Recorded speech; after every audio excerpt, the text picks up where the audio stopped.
સમાચાર આવી વાસુદેવભાઈ, કારણ કે ચર્ચા ઘણી બધી કરવાની છે। મહારાષ્ટ્રમાં મુખ્યમંત્રીના ચહેરાને લઈને અત્યારે હલચલ તેજ થઈ ગઈ છે, કારણ કે સિંગલ લાર્જેસ્ટ પાર્ટી તરીકે ભારતીય જનતા પાર્ટી ઉભરી છે। એટલે સ્વાભાવિક છે કે દેવેન્દ્ર ફડણવીસના ચહેરાને મૂકવામાં આવશે, જેઓ પોતે મુખ્યમંત્રી રહી ચૂક્યા છે। આ બધા વચ્ચે સાંસદ મુકેશ દલાલે સંદેશ ન્યૂઝ સાથે વાત કરી।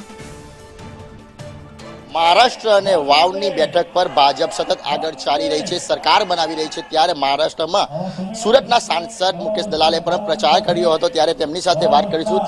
સાહેબ, મહારાષ્ટ્રમાં અને વાવમાં ભાજપ આગળ ચાલી રહી છે, શું કહેશો તમે? सनातन धर्म की जीत हुई है। बटोगे तो कटोगे, एक रहोगे तो सेफ रहोगे, ये नारा महाराष्ट्र की जनता ने एक्सेप्ट कर लिया।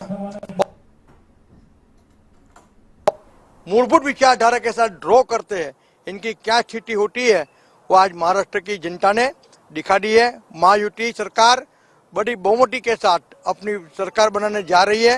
मैं भी 10 दिन चुनाव के प्रचार में महाराष्ट्र में था, तो मैंने देखा था जिस हिसाब से महाराष्ट्र की जनता का रिस्पांस मिल रहा था सनातन धर्म के साथ, तो तभी से रिजल्ट पता था।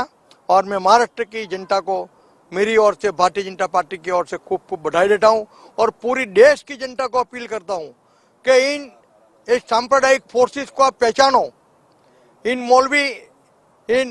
मौलाना को आप पहचानो, जो हिसाब से पिछले 5 साल से हिंदुस्तान का सांप्रदायिक वातावरण खराब कर रहे, सांप्रदायिकता खड़ी करने की कोशिश कर रहे हैं।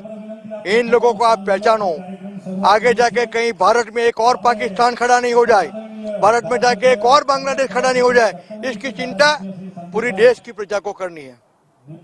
બિલકુલ, તો જે રીતના મહારાષ્ટ્રના પરિણામ આવ્યા છે, ચોંકાવનારા પરિણામ આવ્યા છે, તો વાવમાં પણ સતત ભાજપ છે તે આગળ ચાલી રહી છે। ત્યારે સાંસદ મુકેશ દલાલે પણ મહારાષ્ટ્રમાં પ્રચાર કર્યો હતો અને કહ્યું છે કે બટોગે તો કટોગે તે નારા સાટક્યા છે, તેને લઈને જ જે હિન્દુસ્તાનની જનતાએ, મહારાષ્ટ્રની જનતાએ છે તે ભાજપને વોટ આપ્યા છે।